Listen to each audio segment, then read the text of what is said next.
Bob Gray, retired activities director at Montevideo High School, inducted into the MnIAAA Hall of Fame. Born and raised in Iowa, grew up playing 4 sports.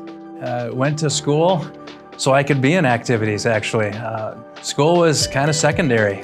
Obviously, growing up, you mature and find out that academics is more important, and you do put a little more effort into that. I chose to go to South Dakota State in Brookings, South Dakota because of their math program. Being an engineering school, they had a strong math department. From there, kind of a strange story, but I was not going into education, was not going to do anything with kids. And after spending a year in the working world, decided that I wanted to go back to school and work with young people. And being a 4-sport athlete and having that love of athletics, got started in coaching, and coaching led me to be an administrator in the athletic department, and here I am now. Well, I guess I'd consider myself a dinosaur because I'm one of the unusual people that only worked in one school district. I spent 33 years at Montevideo, 23 as the activities director, so pretty much bled purple and gold for 33 years. Being involved and wanting to help kids progress as individuals. You can do a lot of that as a coach, but you can only affect the kids that you coach.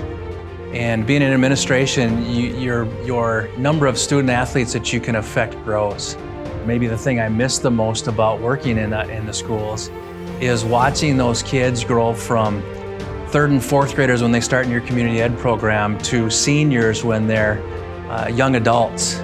To me, being the activities director, the importance was to give those kids those chances to learn outside of a book.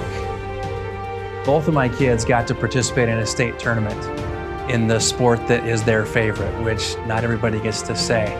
But the one that maybe means the most is our son played basketball, and he was instrumental in getting our boys team to the state tournament for the first time in 30 years.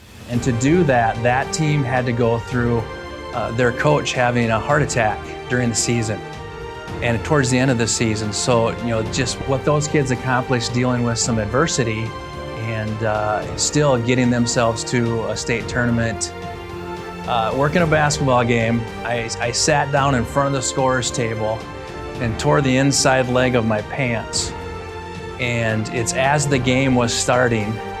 You really can't go home and change pants, but I have this big tear in the back of my pants. So I went up to my office and duct taped the inside of my pants so that I could stay at the game that night without this hole showing.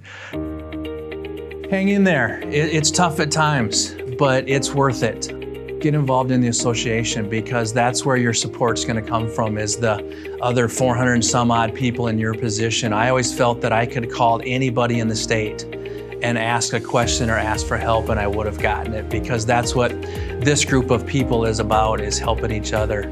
I made friends from across the state that I never would have met if it wasn't for the association, and getting to know those people and understand that you're not alone.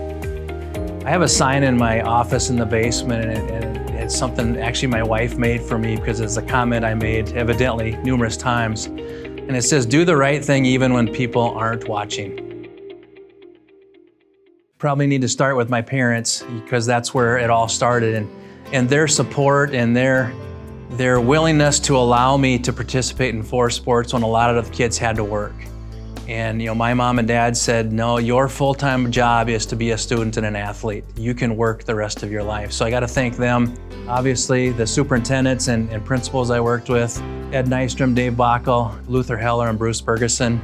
Very important person in my career was my administrative assistant, Deb Hind, who was my administrative assistant for 19 of the 23 years. All the activities directors in Region 3A and the West Central Conference that I've worked with, and even throughout the state, specifically Brent Shimmick, who nominated me for the Hall of Fame.